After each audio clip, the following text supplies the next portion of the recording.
Prenons quelques instants ce poème.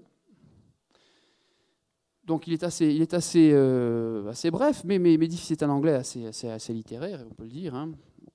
Alors, il y a quelques passages sur lesquels je voudrais attirer votre attention. Donc on a dit qu'il s'agit de l'amour des mythes, qui s'adresse à l'ennemi des mythes. Donc c'est un poème qui est une sorte d'apologie, une défense. Et dédicacé à C.S. Lewis. Je vous ai déjà parlé du format. Alors, la profession de foi de Tolkien, si vous voulez, on la trouve notamment au vers 119 et suivant. Je vous donne une traduction un peu approximative. Hein. Donc, il s'adresse donc à C.S. Lewis et aux tenants du rationalisme, si vous voulez. Hein. Et il dit, en gros, je ne marcherai pas, je refuse de marcher avec littéralement vos primates du progrès, vos singes progressifs. Alors, debout, hein, c'est une allusion à l'homo erectus, hein, et erect and sapiens, c'est vraiment un clin d'œil à ce que la paléontologie a créé comme classification des divers hominidés préhistoriques, hein, Homo erectus puis Homo sapiens. On voit on dira par la suite que le Seigneur des Anneaux c'est une version mythique de la préhistoire. Et justement, là, on voit que Tolkien fait une sorte de clin d'œil critique à la catégorisation de la paléontologie. Hein. Donc il dit je ne veux pas marcher avec les singes du progrès, c'est-à-dire c'est une façon de dire les hommes d'aujourd'hui qui se veulent des gens de progrès, au bout du compte, au départ, ils descendent tous d'une sorte d'anthropoïde qui au bout d'un moment a fini par se mettre debout dans la savane. Hein. Donc devant eux, devant ces singes, s'ouvre de manière béante le sombre abysse vers lesquels les amène leur progrès. Donc c'est une façon aussi de critiquer peut-être le scientisme. Vous voyez, le scientisme, c'est l'idéologie qui consiste à dire que tout peut se résoudre, tout peut être résolu par la science. Et lorsque Tolkien écrit Mythopoeia, c'est un contexte historique où il y a des théories raciales et racistes notamment qui sont déjà très répandues en Europe et qui se prévalent d'être des théories scientifiques, ce qui horrifie beaucoup Tolkien. C'est une façon pour lui de dire en gros, science sans conscience n'est que ruine de l'âme. Hein. Alors, pour, je dirais, prendre le contre-pied de ce progrès finalement considéré comme relativement funeste, eh bien, l'homme, l'écrivain, peut devenir lui-même un créateur. Alors, je vous renvoie dans un premier temps au vers 61 et suivant, ou 57, pardon, 57. Hein.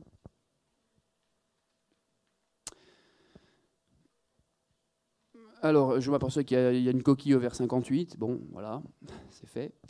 Alors, il s'agit on parle de l'homme ici. Hein. Pour disgracié qu'il soit, il n'est pas pour autant détrôné et il conserve les haillons de la royauté ou du titre de la seigneurie qu'il possédait autrefois. Alors, au lieu de one, il faut lire once. Je vous demande de bien vouloir m'en excuser. Donc, il conserve les haillons du pouvoir qu'il possédait autrefois, sa domination sur le monde par l'acte créatif. Et ce n'est pas à lui de vénérer le grand artefact, l'homme sous-créateur, le grand artefact. Alors il faut considérer que là, les critiques disent qu'en parlant du grand artefact, Tolkien renvoie à la grande création, c'est-à-dire celle de Dieu ou de l'univers, je dirais. Et lui se considère donc comme, se mettant au rang des hommes, il se considère comme un sous-créateur, c'est-à-dire celui qui va essayer d'imiter la création en s'inspirant des arbres, des montagnes, des plantes, des couleurs, etc., pour recréer son propre monde. Hein. La question de la sous-création, c'est ce qui va nous occuper dans la suite de cet exposé. Et il y a un petit peu la même chose au vers 127 et suivant. 125, pardon. Un peu comme tout à l'heure, Tolkien disait qu'il refusait de marcher à côté des singes intelligents, si vous voulez. Il dit je n'arpenterai pas votre sentier poussiéreux et plat en raisonnant sur ceci et cela, ou du moins en déduisant ceci et cela à partir de ceci et cela. Vous voyez, en reprenant un petit peu, il reprend de manière critique le vocabulaire de la logique, hein, un petit peu le vocabulaire aristotélicien, si vous voulez. Hein. Donc, votre monde inaltérable, ou dans lequel le petit créateur, hein, the little maker, littéralement, c'est le maker, mais plus petit que l'autre, que le grand maker qui serait Dieu, Dieu ou le grand dessein de l'univers, si vous voulez. Hein.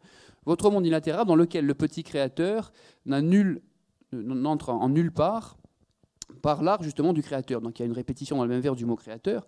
Alors qu'est-ce que c'est que ce little maker? Eh bien c'est encore une fois le poète, le fabuliste qui va créer, qui va procéder à la mythopoïèse sans chercher à égaler Dieu ou la création. Hein. Quand on dit Dieu, Tolkien souvent dit Dieu, mais c'est à défaut d'un autre nom comme principe créateur, même si lui-même était chrétien et catholique. Hein. Donc bon, il y a une forte dimension chrétienne dans son œuvre. Mais bon, là, en l'occurrence, elle sert à introduire avant tout le raisonnement sur l'aspect littéraire.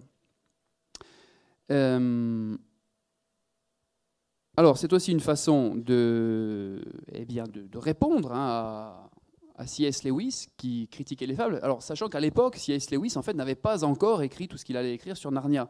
Il va changer d'avis. Hein, et dans des lettres, on sait très bien que C.S. Lewis, eh bien, au lendemain de la fameuse discussion qu'il a eue avec Tolkien, eh bien, tout simplement, changea d'avis.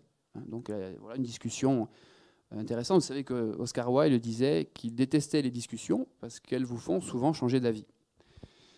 Alors, la mythopoïa, si vous voulez, elle prend ce poème-là, hein, occupe la position qu'occupe la mythologie, à dimension réduite. Hein. Mythopoïa, le poème, présuppose que les récits mythologiques contiennent eh bien, des vérités spirituelles et fondatrices, et que la fabrique de mythes, la fabrique de récits, littéralement, hein, eh bien, est un acte créateur, une sorte de déclinaison du grand acte créateur du monde, hein, du grand acte créateur premier. Alors, il dit par exemple, je vous renvoie cette fois-ci au vers 49 et suivant.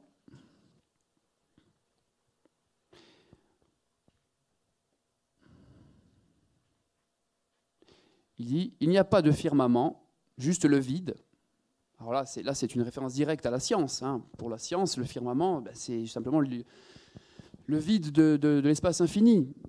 C'est une sorte d'espace sans limite, dépourvu de toute considération esthétique. Ça peut renvoyer aussi au fameux vertige pascalien. Vous vous souvenez que bon, pour Blaise Pascal, nous ne sommes qu'un point dans l'univers, entre deux infinis, entre l'infiniment grand et l'infiniment petit. Et donc, bah, pour Tolkien, eh bien, c'est dommage. Il dit, il n'y a pas de firmament, juste le vide. Sauf, hormis, le toit d'une tente constellée de joyaux, si vous voulez, tissé de mythes. Et alors, elf pattern, c'est pas facile à traduire. Je dirais dessiné à la mode des elfes, si vous voulez. Hein. Alors, ce que nous voyons, nous, ce que l'homme devrait voir, en fait, c'est le monde tel que les mythes le décrivent. Nous ne sommes pas en mesure de voir le monde comme le télescope Hubble voit le monde, comme le télescope Hubble voit le ciel. C'est une façon pour Tolkien de nous mettre en garde contre des perceptions trop mécanistes, trop scientistes du monde. Il considère que la dimension humaine, c'est aussi percevoir les choses un peu comme les mythes nous les décrivent. Et c'est pour cela, justement, que les mythes sont dépositaires de vérité. Voilà. Et donc, pour faire que nous percevions le monde tel que les mythes nous le décrivent, il faut un intermédiaire. Cet intermédiaire, c'est le poème. Hein. Et je vous renvoie enfin à deux derniers passages de ce poème. Alors, les vers 145 et suivants, ou plutôt 142 et suivants. Hein. Alors, au paradis, en parlant des poètes, Alors, ils ne paraissent plus hors de propos. Hein. Hoary, ça veut dire maladroit ou déplacé. Hein. Et bien qu'ils créent de nouveau, l'anglais dit « they make no lies », c'est-à-dire ils ne créent pas des mensonges. Alors ça nous renvoie un peu à ce que disait Strabon tout à l'heure, hein, la mythopoïa n'est pas signe d'ignorance. Bon, ici on déplace un petit peu le curseur. Hein. Les poètes ne créent pas de mensonges. Hein. Soyez sûr, sois sûr, alors il s'adresse à Misomitus, sois sûr qu'ils créeront toujours, n'étant pas morts, et les poètes auront des flammes sur leur tête et des harpes sur lesquelles leurs doigts infaillibles s'abattront. Hein. Et alors, à cet endroit, chacun choisira pour toujours à partir du tout. Alors le monde, c'est le tout, hein, all. Et le poète, eh bien, le mythopoète, c'est celui qui prend ici et là eh bien, ce que la création nous offre, mais pour les réactualiser dans des récits qui s'inspirent d'éléments réels, mais recréent une sorte de mosaïque, si vous voulez. Hein. Alors, je vous remercie de votre attention jusque-là. Je vous invite à conserver, bien évidemment, ce fascicule. Je voudrais maintenant qu'on a abordé cette question de la sous-création, hein, revenir un petit peu, donc, plus précisément sur ce statut de ce qu'on pourrait appeler de démiurge du poète. Alors ça, c'est pour patienter. Hein. Là, je mets une petite image comme ça. Il s'agit d'un panneau d'indicateur qui se trouve à Alfaborg, en Islande. Donc tout le monde sait où se trouve l'Islande. Hein. Bon. Et l'Islande a une législation particulière. Eh bien, il est interdit de construire ou d'endommager certains rochers en Islande parce que, historiquement, le folklore islandais en fait des habitations d'elfes. Alors, Alfaborg, je ne sais pas si je prononce correctement, mais bon, on peut décomposer le mot. Hein. En islandais, ça veut dire montagne des elfes. Donc les Islandais sont tous très attachés à ce genre de lieu et considèrent que la loi islandaise, je dirais, donc, protège ces lieux comme nous protégeons, nous, eh bien, le parc naturel régional de Corse, mais pour des raisons, je dirais, d'ordre scientifique, de biotopes, de biodiversité, de protection de la faune et de la flore. Chez les Islandais, il s'agit de protéger ce peuple invisible, hein, vous voyez, qui est issu, en quelque sorte, de la mythopoïèse. Donc on a ici une bonne illustration, je dirais, de cette frontière entre la création, le monde tel qu'il est après à peu près 5000 ans de culture scientifique, hein, et l'autre monde, le petit monde. Vous savez que lorsqu'on évoque, par exemple, le folklore celtique, hein, notamment, on parle souvent de petits peuples, ces créatures qui se cachent derrière des fontaines, des pierres, etc., qu'on ne voit pas, qui se laissent rarement voir. Donc le petit peuple qui habite en fait le petit monde. Hein. Tout ça relève justement, eh bien, de cette fameuse sous-création. Alors, je m'inspire ici des travaux de mes éminents collègues Anne Besson, Vincent Ferré et Pierre Jourde. Hein. J'aurais peut-être dû vous donner une bibliographie, mais bon, si vous êtes intéressé par ces questions, cherchez tout ce qui a été écrit par ces auteurs, qui sont de jeunes auteurs, eux-mêmes fans, je dirais, de ce genre de littérature au départ, et qui ont ensuite réussi à en faire leur métier. Donc si parmi vous il y a des vocations, hein, n'hésitez pas, on peut vivre de ce genre de passion. Bon. Alors Pierre Jourde, justement, il est dans un essai où il parle notamment aussi d'Henri Michaud et de Julien Gracq. Il parle de Tolkien et il dit ce que crée Tolkien, eh bien, répond à notre ancienne nostalgie de l'ordre. Tolkien crée quand même quelque chose d'ordonné. Il crée une cosmogonie. Or, en faisant un peu d'étymologie, on s'aperçoit que cosmogonie, eh bien, est issue de racines, cosmos, monde, et goné, qui signifie la génération, le fait de créer quelque chose. Bon. Cosmos, c'est simplement l'ordre. Cosmos, c'est ce qui s'oppose au chaos. C'est pour ça que le mot cosmétique, eh bien, vient à la même racine. Hein. Les cosmétiques, c'est ce qui permet de donner un ordre au visage. Voilà. Donc, l'œuvre cosmogonique de Tolkien ouvre au lecteur un territoire un territoire dans lequel eh bien, rien n'est insignifiant, c'est-à-dire rien n'est dépourvu de sens. Tout a du sens, rien n'est insignifiant. Hein, ce qui est insignifiant, c'est justement ce qui est négligeable parce que dépourvu de sens. Eh bien, chez les gens comme Tolkien, c'est l'inverse. Tout fait signe, c'est-à-dire le langage, les êtres, les lieux. Et ces lieux, donc, font signe, font sens, et ils se créent en même temps qu'ils sont nommés. C'est le principe de l'invention. Vous savez que les noms de lieux chez Tolkien sont issus de la langue qu'il a lui-même inventée. Les noms de lieux ont tous un sens, une étymologie, une histoire. Et si on lit notamment les appendices des œuvres comme Le Seigneur des Anneaux, ou les appendices au Silmarillion, on s'aperçoit que les noms de lieux ont connu des variantes, et parfois ont plusieurs noms selon la langue dans laquelle ils sont mentionnés. Hein. Même dans les films, il y a des allusions à ça. Alors, c'est donc le principe de l'invention littéraire, mais aussi le principe de la recherche de la cohérence.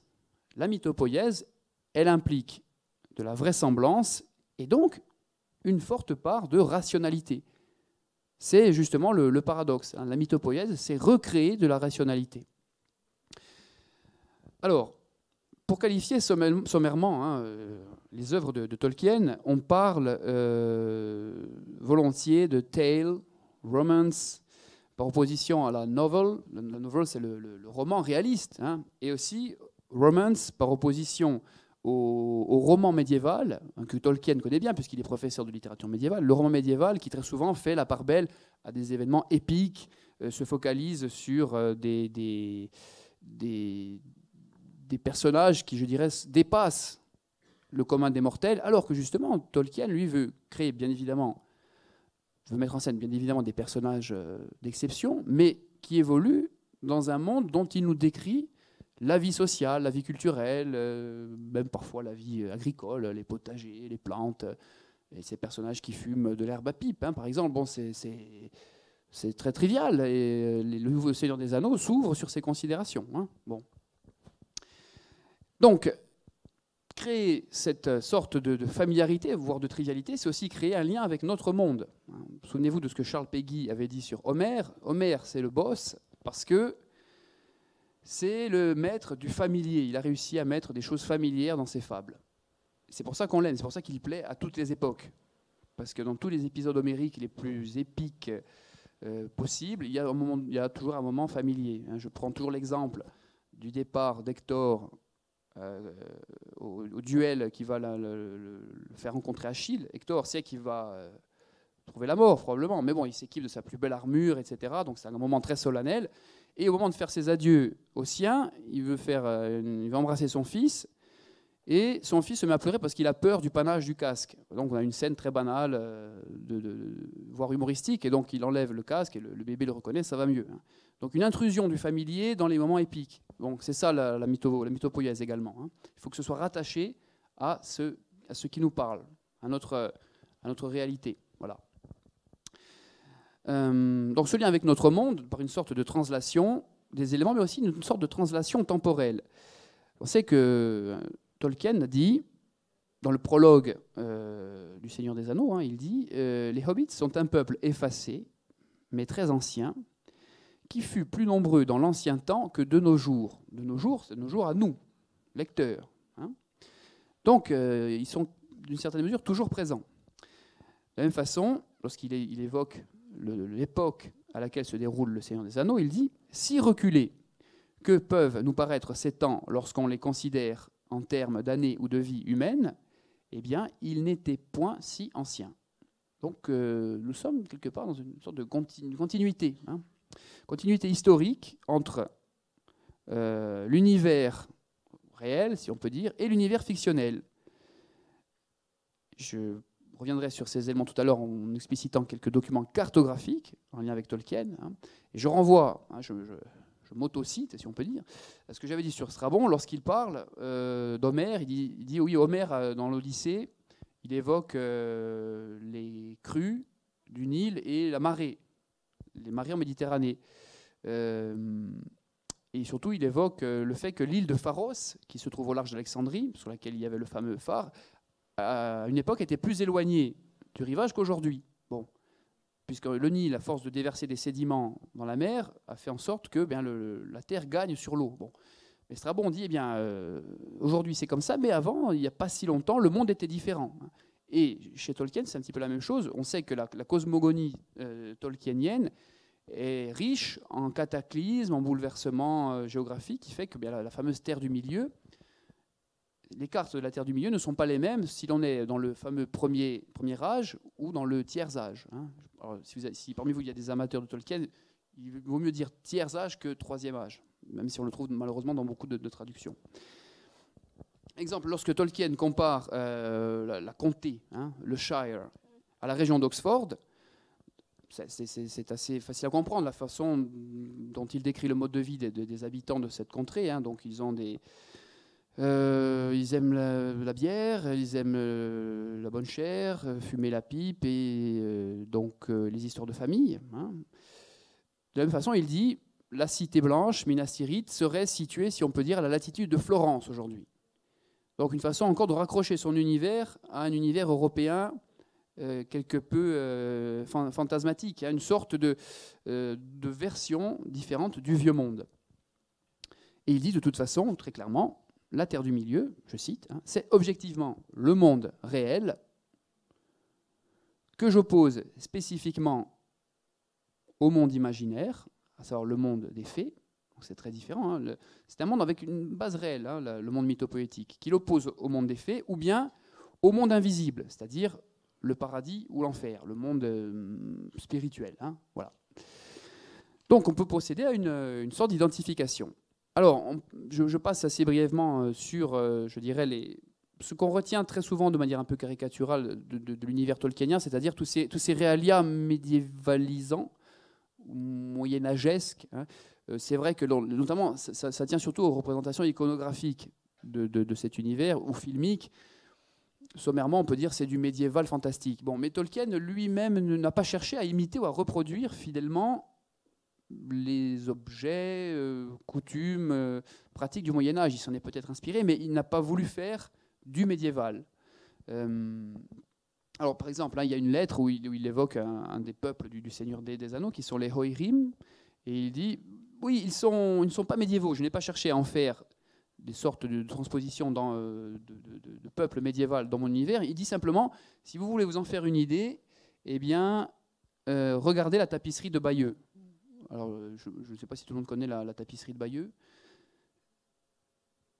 C'est une tapisserie, une longue tapisserie qui représente un épisode historique, à savoir la conquête de l'Angleterre par Guillaume le Conquérant, la bataille de Hastings.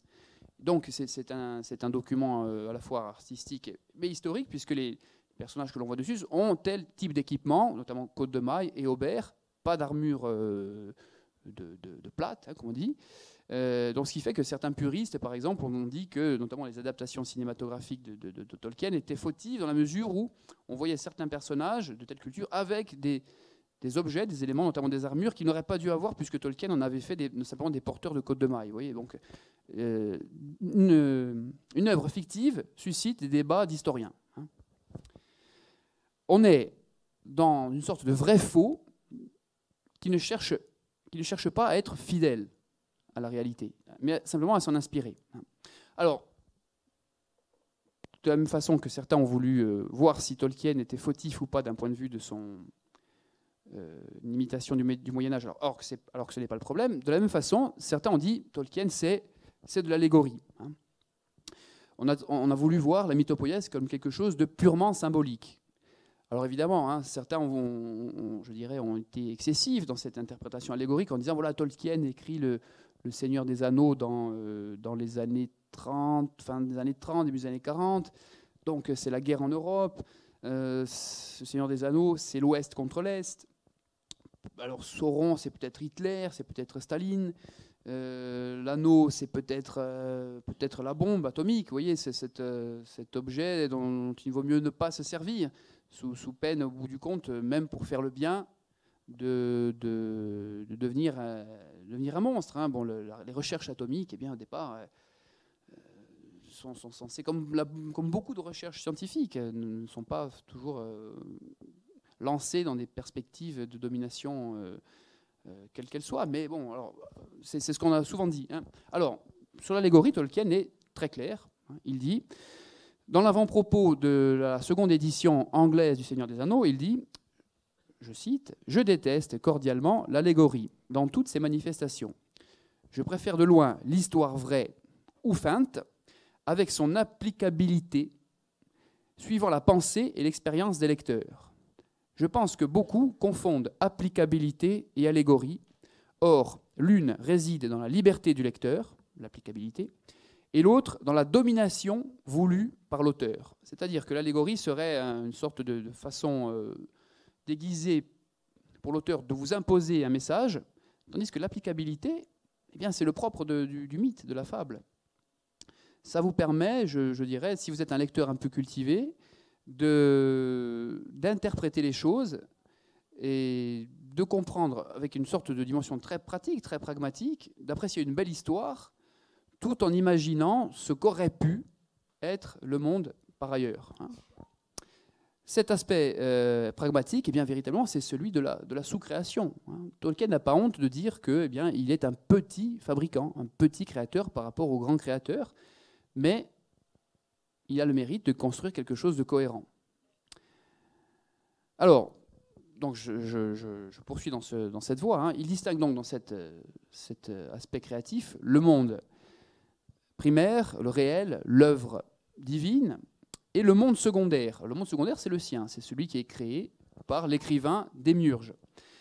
Et pour créer un monde secondaire, il s'agit tout simplement de redistribuer les adjectifs. Hein. Que dit Tolkien?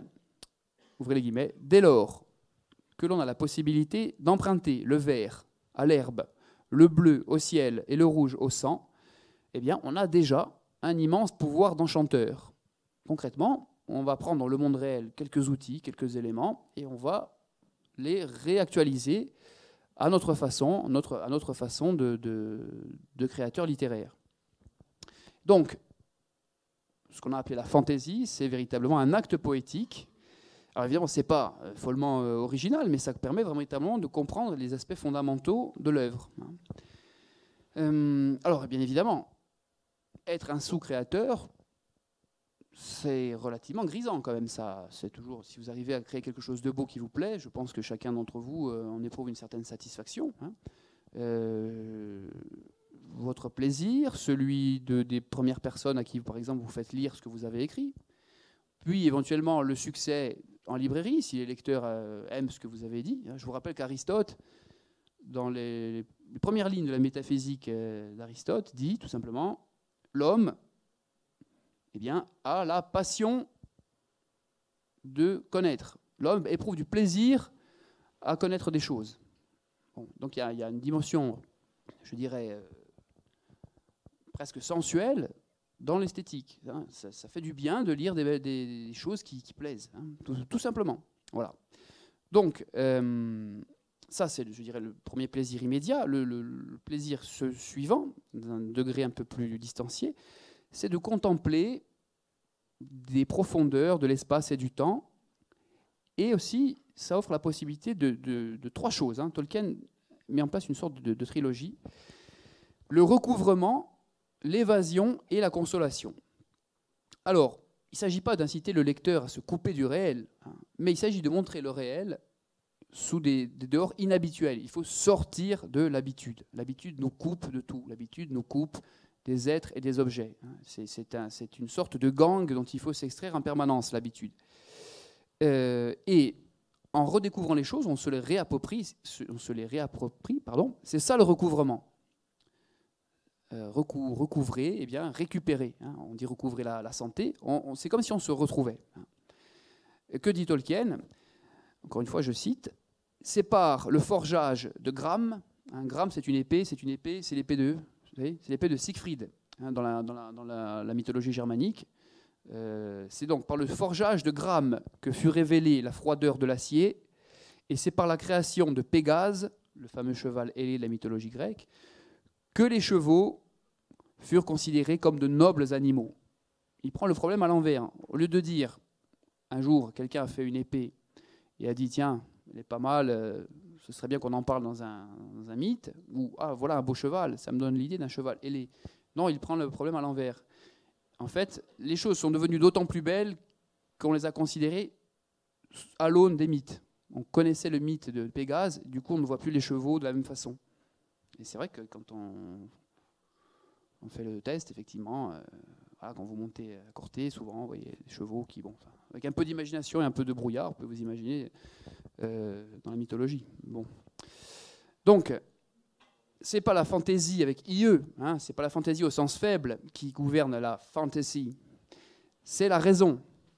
La raison, hein, la vraie fantaisie, elle est bâtie sur quelque chose de solide, qui aide le lecteur à percevoir une forme de réalité et qui aide l'auteur à composer solidement son œuvre.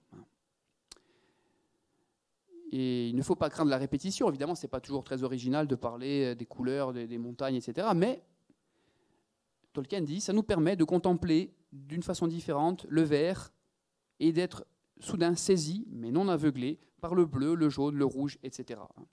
Et ça, justement, cette nouveauté, en quelque sorte, elle permet l'évasion. Alors vous constaterez bien que Tolkien dit évasion et non pas fuite. La fuite, eh bien, c'est le lâche qui s'enfuit. Tandis que celui qui s'évade, c'est le prisonnier. Vous voyez la différence, hein, il parle d'évasion et non pas de fuite. On veut s'évader puisqu'on veut voir autre chose. On a besoin d'une sorte de dépassement. Or, la littérature tolkienienne, c'est véritablement une littérature qui dépasse, hein, la mesure de l'homme. Alors, est-ce qu'on doit comprendre que la mythopoïèse permet de mieux comprendre le monde que la stricte écriture réaliste? Bon, ce n'est pas l'apanage de Tolkien, cela, puisque, hein, depuis Roland Barthes, le célèbre critique littéraire, le principe de non-contradiction, c'est le principe de toute œuvre que l'on donne à lire. Hein. Roland Barthes, qui écrit dans les années 70, le discours s'enferme avec scrupule dans un certain cercle de solidarité, les choses se tiennent entre elles, et ce cercle où tout se tient, c'est celui du lisible. Bon. Alors, n'importe quel écrivain, Balzac, hein, crée une sorte de monde mythopoétique, évidemment. Hein. Ensuite, chez Tolkien, c'est, je dirais, la part plus importante de fantastique.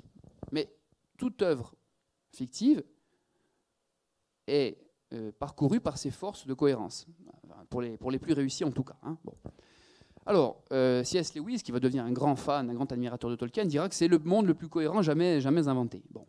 Alors, plus objectivement, ce qui fait la force de la cohérence tolkienienne, c'est le texte, bien sûr, mais c'est aussi tout le paratexte, hein, le prologue, qui parle de tabac, notamment, hein, les appendices sur les alphabets, sur la généalogie des personnages, bref, l'envers du décor. Hein. Globalement, tout ce paratexte construit par Tolkien, eh bien, il met en évidence la relation entre l'art et les éléments de vérité historique.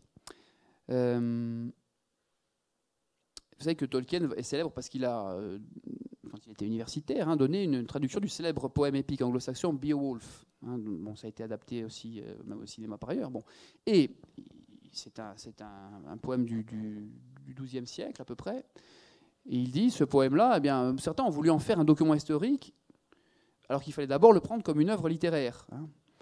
Or, pourquoi est-ce que les critiques se sont un peu laissés prendre au piège? Pourquoi est-ce qu'ils ont cru que c'était une œuvre historique? Parce que la qualité littéraire du poème était telle que ce poème donne un véritable effet de réel, et qu'on le prend pour un document historique. Et donc, c'est vraiment comme ça qu'une œuvre, par exemple, comme Le Seigneur des Anneaux, se donne à lire. Hein. Alors, entre les débuts de la rédaction des œuvres de Tolkien, lorsqu'il commence à écrire le Hobbit, au départ, Tolkien craignait de ne plus pouvoir découvrir quoi que ce soit. Hein. Et des années plus tard, après Le Seigneur des Anneaux, après des milliers de pages plus tard, eh bien, il a une prise de conscience, il lit dans une de ses lettres, il ne pourra jamais finir, il ne pourra jamais achever son œuvre. Hein. Alors, je voudrais maintenant vous évoquer cet aspect indéfini au sens étymologique, hein, sans limite de l'œuvre, en abordant la question des cartes. Voilà, alors, ça c'est la fameuse carte du Hobbit. Alors, c'est le 1937, vous constatez, par opposition par exemple à la carte suivante, qui est la carte de la Terre du Milieu. Cette carte du Hobbit, c'est ce qu'on appelle une carte objet. Pourquoi? Parce que dans la nouvelle, enfin, dans le roman et dans le film, les personnages ont la même carte que nous. Hein, ça, c'est la carte de Thorin, vous le savez. Alors en plus, vous voyez qu'elle est orientée à l'est. Hein. Si vous regardez ici, là où nous mettons d'habitude le nord, hein, la carte est dessinée à la façon des nains. Là, c'est l'est. Vous voyez? Donc c'est vraiment un objet d'époque. Hein. C'est un faux, bien évidemment, mais c'est fait. Il est conçu pour donner l'impression que la carte existe vraiment. C'est une carte objet. D'autre part, la carte de Bilbo, elle évoque, la carte du Hobbit, n'évoque que les lieux qui concernent l'action du Hobbit. En gros, hein, on ne voit pas le reste du monde. On n'a que les lieux qui concernent l'action, proprement parlé. C'est une carte objet, un élément que les personnages ont dans la main. Celle du Seigneur des Anneaux, voilà. C'est toute la Terre du Milieu au tiers-âge. Bon. Or, ici, on peut considérer qu'on a changé de niveau. La carte, elle est indépendante de la narration. Pourquoi? Parce que la carte montre des lieux qui ne sont pas mentionnés dans Le Seigneur des Anneaux, dans l'œuvre. La carte, elle a repris son autonomie. La carte n'existe plus seulement en fonction de la narration, mais pour elle-même, au début. Hein.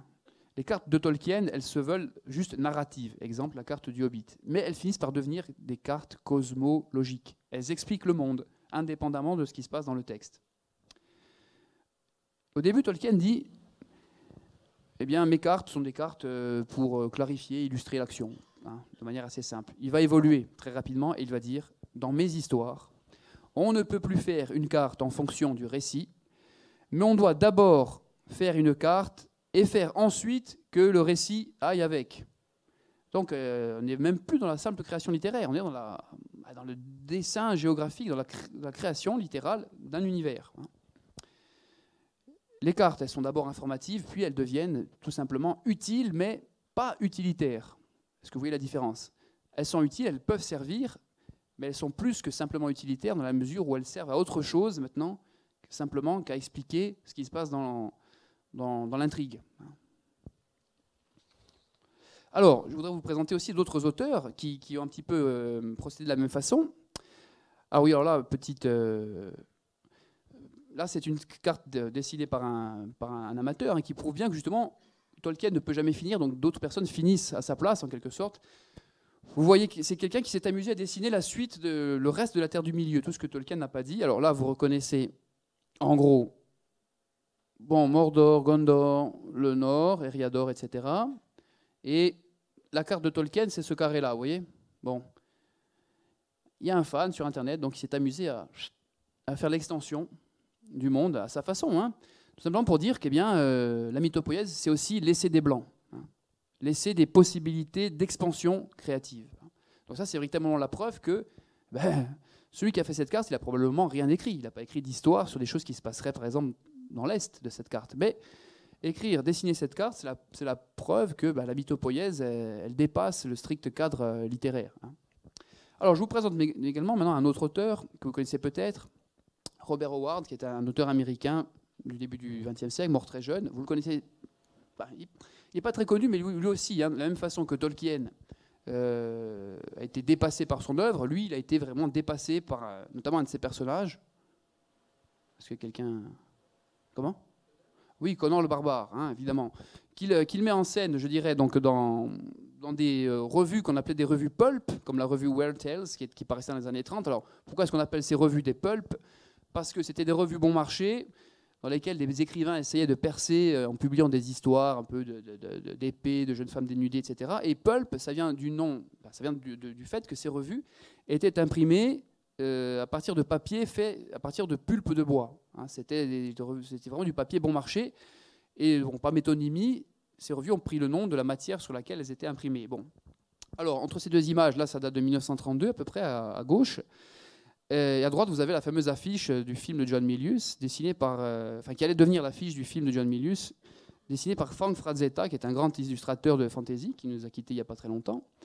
Et donc, il y a à peu près, il y a quasiment, presque 50 ans entre ces deux ces deux affiches, mais vous constatez le passage à la postérité du personnage hein, de Conan. Alors, Conan, il vit à une époque qui est l'âge iborien. Qu'est-ce que c'est que l'âge iborien? C'est la mythopoïèse howardienne, si vous voulez.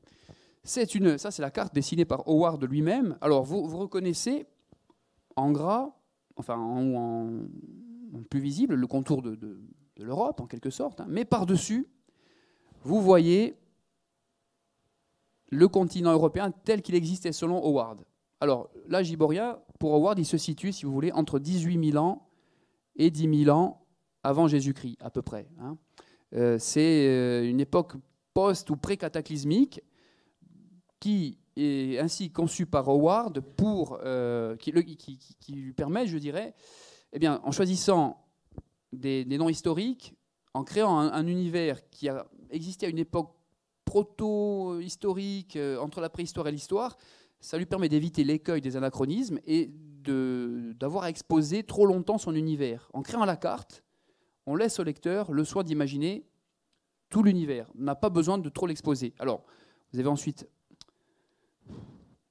là une carte, je dirais, moderne, enfin, plus propre, plus lisible de ce que c'est que le monde iborien à l'époque de Conan. Donc, il faut imaginer que l'Europe, telle qu'on la devine là, eh bien, elle n'était pas comme ça au départ. Hein. L'Europe du temps de Conan, si vous voulez, ses contours, c'est ça. Hein. Il y a eu des cataclysmes, des inondations, des tremblements de terre qui ont fait ensuite que la Méditerranée s'est créée, etc. Mais bon, alors, vous reconnaissez dans les noms de pays, par exemple, Argos. Alors, Argos, ça aurait ensuite inspiré la Grèce, hein, si vous voulez. Vous avez Iranistan qui renvoie à l'Iran. Vous avez Touran. Hein, le mot Touran, ce sont des noms qui existent dans l'histoire véritable, mais que Howard a transformé en une sorte d'empire ottoman de l'Antiquité, si vous voulez. Vous avez ensuite la Cimmérie, donc ça c'est le pays de Conan, qui ferait référence en fait aux Cimbres. Les Cimbres sont une peuplade du nord de l'Europe de l'Antiquité. Vous avez ensuite Asgard. Alors Asgard, c'est le pays c'est le domaine des dieux dans la mythologie scandinave, mais pour Howard, eh bien, c'est un pays qui a vraiment existé dans des temps reculés et qui ensuite est entré dans le mythe, qui est devenu un mythe au fur et à mesure que, eh bien, je dirais, ce monde-là changeait et devenait celui que nous connaissons. Howard écrira aussi un essai dans lequel, un faux essai historique dans lequel il explique comment on en est passé de cette Europe-là à la nôtre, par des cataclysmes, des catastrophes naturelles et aussi des grandes migrations. Donc une sorte de paratexte qui dit, à l'époque de Conan, le monde était ainsi, et puis suite à des guerres, des catastrophes, les Iboriens, les habitants de ce monde, vont se répandre un petit peu, vont devoir migrer, et voilà pourquoi aujourd'hui, eh bien, si vous voulez, Argos se trouve là, mais les descendants d'Argos ont ensuite migré vers l'Est et occupent ce qui est maintenant la Grèce, en quelque sorte. Hein. Alors, troisième exemple que j'utilise ici, c'est Howard Lovecraft, que vous connaissez certainement aussi, qui est un autre auteur américain du début du XXe. Alors, la mythopoïèse de Lovecraft est un peu différente dans la mesure où il utilise l'Amérique des années 20, des années 30, hein, l'Amérique, notamment le Massachusetts. C'est une carte dessinée par Lovecraft, dans laquelle il invente des villes qui ont tout l'aspect de la normalité WASP du nord-est des États-Unis, mais des villes dans lesquelles il se passe des choses surnaturelles. Alors là, on est évidemment bien plus dans le fantastique, mais l'intérêt de la carte de Lovecraft, justement, je vous en montre plusieurs. Hein. Donc ça, c'est celle qu'il a dessinée lui-même. Ça, c'est une version moderne. Alors, on devine, par exemple, ici, la ville de Salem, qui existe, hein, bien évidemment. Ici, Arkham, invention de Lovecraft. Kingsport, invention de Lovecraft. Et Innsmouth, ici aussi également, ville inventée par Lovecraft. Donc une géographie, je dirais, vraiment en lien, en prise directe avec la nôtre, puisque les villes fictives côtoient les villes inventées, les villes réelles, pardon. Alors, là, autre exemple, hein, vous avez à gauche le plan de la ville d'Arkham, inventée par Lovecraft, qui est une ville typique de Nouvelle-Angleterre, avec son université, ses maisons à pignons, ses cottages, etc. Et à droite, vous avez une version moderne plus lisible, hein, écrite bien évidemment, dessinée par un continuateur. Hein. Donc là aussi, une œuvre qui dépasse son auteur. Voilà ce que dit Lovecraft, par exemple, hein, sur je dirais, sa géographie. Hein, c'est tiré d'une de ses nouvelles. Il dit donc les bois denses et qui n'ont jamais connu de visiteurs sur ces pentes inaccessibles semblaient abriter des choses étrangères et incroyables. Et je sentis que la silhouette même des collines elles-mêmes détenait quelques significations étranges et oubliées depuis des millénaires, comme si donc ces collines étaient de vastes hiéroglyphes laissés par une race supposée de titans dont la gloire ne vit que dans des rêves rares et profonds. Façon de dire que le monde réel tel qu'on le voit, il faudrait qu'on réapprenne à le voir par l'angle du mythe. Vous voyez, retrouver une sorte de capacité de lecture du monde que nous avons perdue pour voir ce monde de manière différente. Alors là, pour conclure hein, sur Lovecraft, il avait également situé dans une île engloutie dans le Pacifique la présence d'une créature surnaturelle qui en quelque sorte était une sorte de divinité endormie qui attendait de reprendre possession de la Terre. Hein. Alors cette île, elle a un nom imprononçable, c'est R'lyeh, je ne sais pas comment on le prononce. D'ailleurs, les noms des créations de Lovecraft ont toujours des noms imprononçables. Et il disait en gros, elle n'est pas très loin de l'île de Pâques. Bon, alors vous l'avez ici, hein, elle est, d'après des amateurs, il la situait par là. Un des continuateurs de Lovecraft la situait plutôt par là. Alors qu'est-ce que c'est que ça? Le bloop, eh bien le bloop, c'est un phénomène naturel réel qui a été détecté au milieu des années 2000. C'est que pendant une année, dans cette région du Pacifique Sud, tous les sonars de la région, tous les sous-marins, tous les bateaux, toutes les bases maritimes détectaient une sorte de gigantesque écho sonar dont on n'a jamais pu véritablement trouver l'origine. Alors il y a eu plusieurs explications. Certains ont dit que c'est peut-être des baleines qui migrent par là. D'autres ont dit que c'est peut-être la plaque terrestre qui provoque des grincements. D'autres qui ont dit que c'est les vibrations qui viennent d'Antarctique suite à la fonte de gros icebergs, etc. Bon, mais ce qui est amusant, c'est que dans cette histoire, cet écho qui ensuite a fini par disparaître, pour beaucoup de gens qui aimaient Lovecraft, c'était une façon de dire, vous avez vu, Lovecraft avait raison lorsqu'il nous disait qu'il y avait des cités englouties dans le Pacifique. Et en fait, il a voulu nous faire passer un message, il a voulu nous faire passer une vérité. Et on commence maintenant à en prendre conscience. Bon, c'est une coïncidence, mais c'est amusant de voir à quel point des histoires fictives donnent aux gens l'envie d'y croire et l'envie de les voir dans le réel. Hein. Alors, justement, cette envie de voir le surnaturel, hein, comme chez Lovecraft, hein, c'est très présent, et il n'est jamais aussi terrifiant, le surnaturel, que lorsqu'il apparaît dans un cadre banal et rassurant. Bon. Justement, c'est la gradation, hein, Lovecraft, depuis Tolkien en passant par Howard. Les cartes de Lovecraft, eh bien, elles dépassent le simple cadre d'une nature romantique, non frelatée, si on peut dire. Elles masquent une réalité cachée. Elles sont une sorte de vêtement d'emprunt, un déguisement troué d'une sorte de menace mythique. Alors, vous voyez, 3 exemples d'auteurs qui sont un peu dépassés par leurs œuvres. Avec l'oscillation entre l'écrivain qui ne peut finir son œuvre et l'écrivain dont on peut dire qu'il ne faut pas qu'il la finisse. À la limite, en fait, on peut dire qu'il ne vaut mieux pas qu'il la finisse pour que la mythopoïèse reste un processus en cours. Donc, c'est cette oscillation entre ces 2 attitudes qui pousse l'écrivain à être véritablement ce qu'on appelle un inventeur. Il combine, en effet, des descriptions minutieuses, mais aussi des descriptions obliques, faites de suggestions et d'énigmes. Il ne faut pas trop en dire. Et encore une fois, comme je vous le disais au début de l'exposé, ne pas parler d'une chose ne signifie pas qu'on l'ignore. La mythopoïèse, eh bien, n'est pas signe d'ignorance. Et ça nous renvoie au problème de l'historien. Il y a peut-être des étudiants en histoire parmi vous. Vous savez qu'il est traditionnel de dire que le paradoxe de l'historien, c'est qu'il ne peut être que partiel et partial. L'historien ne peut pas écrire sur tout, et à partir du moment où il a une opinion d'historien, eh bien, il est partial, si on peut dire. D'ailleurs, le biographe de John Tolkien, Henry Carpenter, raconte un jour la première rencontre qu'il a eue avec Tolkien. Il dit M. Tolkien se présente à moi. Il m'explique toute son œuvre en détail et il se met à parler de son livre, non pas comme d'une œuvre d'imagination, mais comme d'une chronique d'événements réels. Il semble se voir non comme un auteur qui doit corriger ou expliquer une légère erreur, mais comme un historien qui doit éclaircir un point obscur dans un document historique.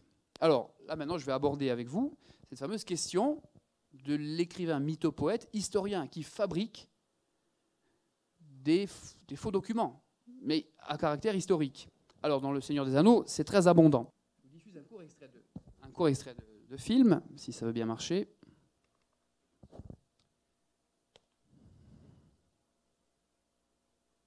Donc, il s'agit du prologue de l'édition longue de la Communauté de l'Anneau, que nous ne pourrons pas mettre apparemment. Bon, ça va comme ça. Alors, qu'est-ce que vous reconnaissez là? Bien évidemment, on est dans la scène où le vieux Bilbo Baggins, voilà, il est chez lui et il va réécrire sa propre histoire. Donc, vous connaissez la carte. Hein. Alors, la caméra se promène sur la carte comme le lecteur, mais uniquement sur les parties qui concernent l'histoire, pas le reste. Le problème, c'est que lorsqu'on s'élargit, on prend conscience de l'immensité du monde.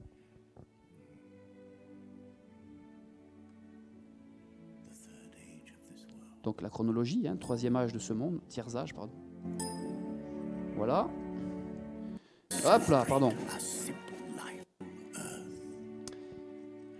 Donc la carte, elle est en possession de Bilbo. Oui, on est chez lui, il y a tout un fouillis qui évoque l'histoire de sa vie, tous les objets qu'il a ramassés, qu'il a accumulés, parce qu'il se veut lui-même chroniqueur et historien. Hein. Vous avez probablement, pour la plupart d'entre vous, vu ce film. Donc là, il n'y a rien de surnaturel dans une maison, avec un fatras, une cheminée, et un vieux monsieur qui va écrire ses mémoires, en fumant la pipe. Donc, posture typique de l'historien, du chroniqueur, si vous voulez, hein, signé de sa propre main. Et, bien évidemment, la page blanche. Et que dit-il? Par où commencer? Voilà. Et, bon, le geste fondateur. Non pas, il était une fois les grands rois venus de Numénor, etc. Hein, mais il était une fois, tout simplement, les hobbits. Bon, qui ne sont même pas dans le titre de l'œuvre, vous voyez. Mais ancrage dans la réalité. Comprenez? Alors, je relance le diaporama, voilà.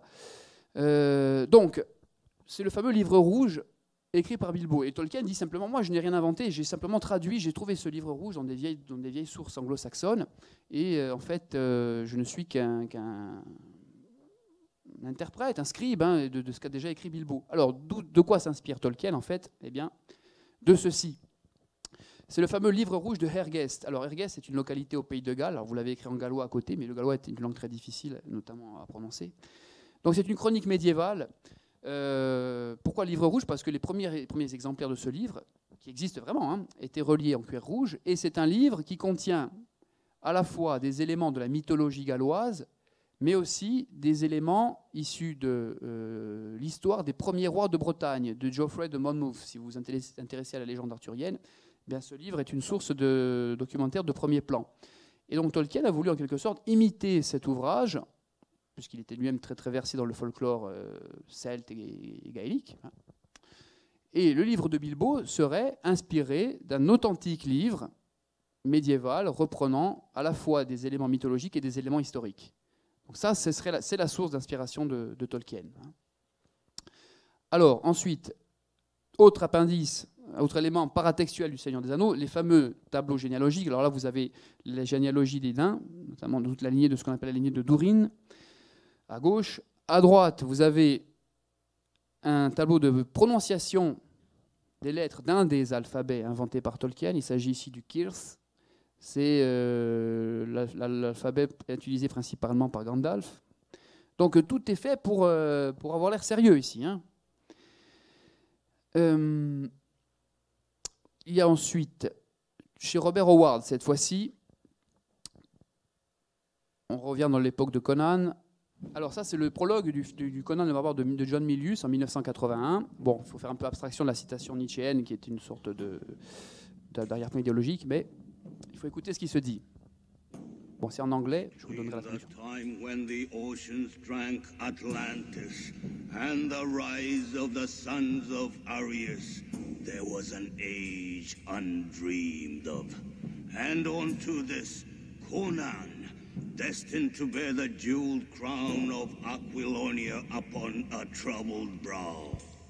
It is I, his chronicler, who alone can tell thee of his saga. Let me tell you of the days of high adventure. Alors, ça, c'est le prologue célèbre de ce film, hein, éminemment séminal, comme on dit. Alors, qu'est-ce que c'est que ce texte? C'est issu de ce que Howard appelle les chroniques némédiennes. Alors ça, le texte qui est là, c'est ce que vous venez d'entendre. C'est un chroniqueur, en fait, qui va raconter l'histoire de Conan. Et il dit, entre l'époque où les océans engloutirent l'Atlantide et l'avènement des fils d'Arias. Alors, qu'est-ce que c'est que les fils d'Arias? C'est une façon, en gros, de désigner, si vous voulez, les Indo-Européens. C'est-à-dire le début de l'histoire, en quelque sorte. Il eut un âge, une époque dont personne n'avait jamais rêvé. C'est alors que survint Conan, destiné à porter la couronne précieuse d'Aquilonie sur son front soucieux. Et c'est moi, son chroniqueur, qui seul peut vous conter sa saga. Laissez-moi vous parler de ces jours de grande aventure. Alors ça, c'est la version filmique.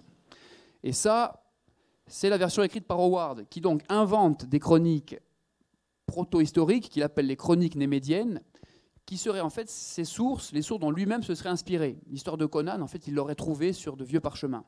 Et ça dit à peu près la même chose, en plus long. Donc ce sont des chroniques qui s'adressent à un prince dont on ignore tout et qui évoquent le monde iborien passé. Donc sache, prince, que entre l'époque où les océans burent littéralement l'Atlantis et aux cités radieuses et l'avènement des fils d'Arias, il y eut un âge dont nul n'ose rêver. Donc là, il y a des détails sur les royaumes qui peuplent cet âge. Et à la fin, sur ce, vint Conan, le cimérien aux cheveux noirs, à l'œil morne, épée en main, voleur, vagabond, tueur, aux mélancolies insondables et aux joies gigantesques, pour piétiner les trônes précieux de la terre sous son pied chaussé de sandales. Bon, ça fait un peu rire, mais c'est ce côté réaliste, justement. Hein, la sandale en cuir du barbare qui, finalement, devient roi de ses propres mains, comme dit l'histoire. Donc voilà, Robert Howard, lui aussi, adosse sa mythopoétique à de faux documents historiques, ou para-historiques, mais pour donner une dimension réaliste à ce qu'il écrit. Alors, cette fois-ci, on passe à Lovecraft. Toujours, je reste sur ces trois auteurs-là. Quel est son parti pris? Sa mythopoïèse, à lui, repose sur la chose suivante. Tous mes contes, si hétérogènes les uns par rapport aux autres qu'ils puissent être, se fondent sur une croyance légendaire fondamentale qui est que notre monde fut à un moment, il y a très longtemps, habité par d'autres races qui, parce qu'elles pratiquaient une sorte de magie noire, furent déçues de leur pouvoir et expulsées. Expulsées de ce qui était la réalité à l'époque, mais vivent toujours à l'extérieur, aux marges, dans l'attente. Symboliquement, les créatures que Lovecraft met dans ces cités englouties ou dans ces dimensions parallèles, c'est simplement une façon de dire, le mythe, il est tout proche, le monde mythique, il est tout près. Il suffit simplement de savoir regarder les choses. Alors, Lovecraft, lui, prend le parti pris de l'horreur, du fantastique inquiétant. Tolkien, lui, prend le parti pris d'un fantastique un peu plus féerique, mais le principe est le même. Alors, sur quoi va s'appuyer Lovecraft en termes de documents? Sur le fameux Necronomicon, qui est un grimoire de magie noire que Lovecraft invente totalement, et il le cite souvent dans ses œuvres. Il dit que souvent les personnages un peu bizarres qu'il y a dans ces histoires sont devenus fous parce qu'ils ont lu le Necronomicon, qui est un livre qui contient justement des révélations sur ce qu'est véritablement l'univers et des formules de magie noire. Bon, Lovecraft dit simplement, moi j'ai inventé ce nom, Necronomicon, avec une consonance grecque, littéralement le livre des morts. Bon, ça sonne bien et tout, bon, voilà. Et puis, bon, il se prend au jeu, il va inventer d'autres livres interdits. Simplement, je vous le disais tout à l'heure, il est dépassé par son œuvre. Des gens vont croire que le Necronomicon existe vraiment.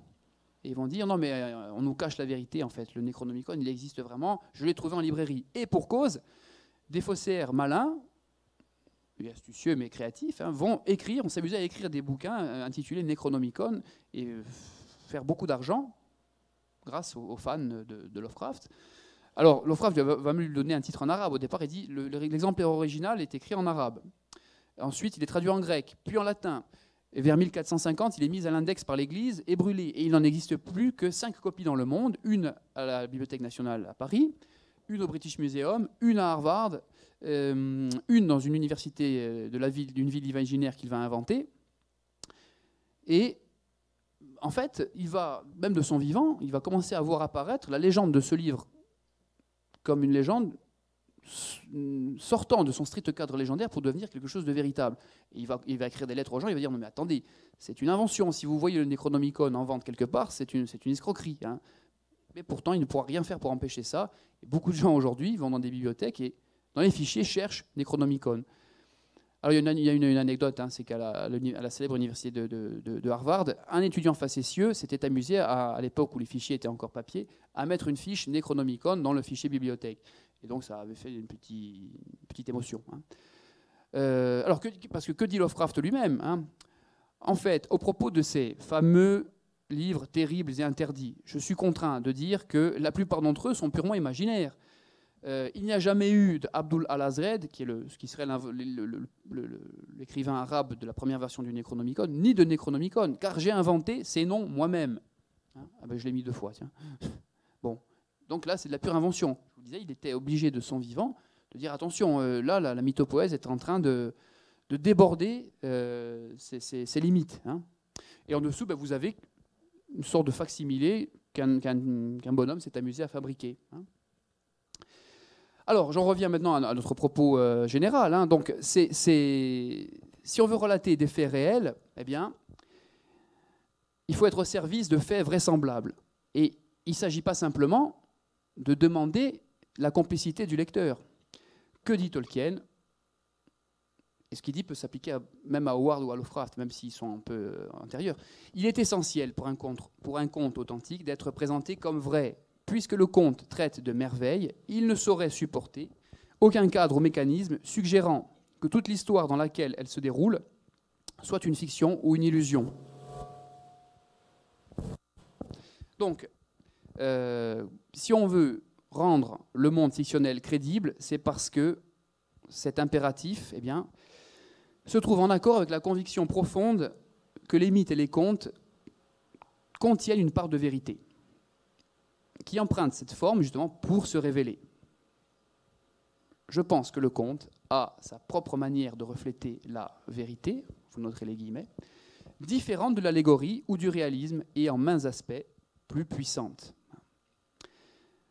Lors de cette fameuse discussion qui donna naissance au poème Mythopoeia qui nous occupait au début de ce propos, Tolkien dira « De même que les mots sont des inventions par rapport aux objets et aux idées, de la même façon, le mythe est une invention à propos de la vérité.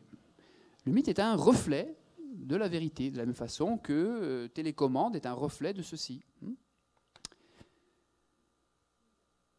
C'est un petit peu la même chose que l'on retrouve chez Howard Lovecraft, qui réinterprète le passé de l'humanité en éclairant tout le folklore magique de l'humanité d'une finalité unique.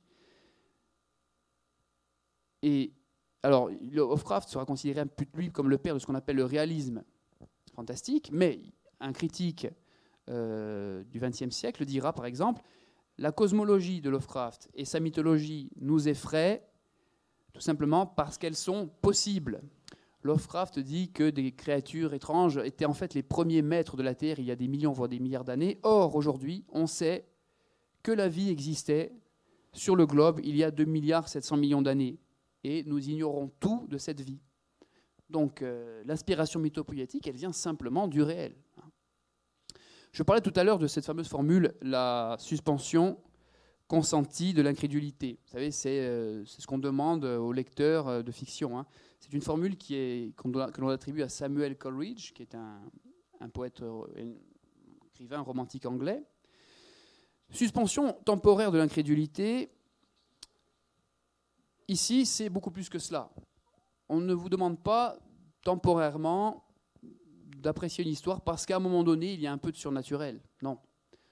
on vous demande, et ce sera le mot de la fin, plus largement, de développer une croyance sans restriction.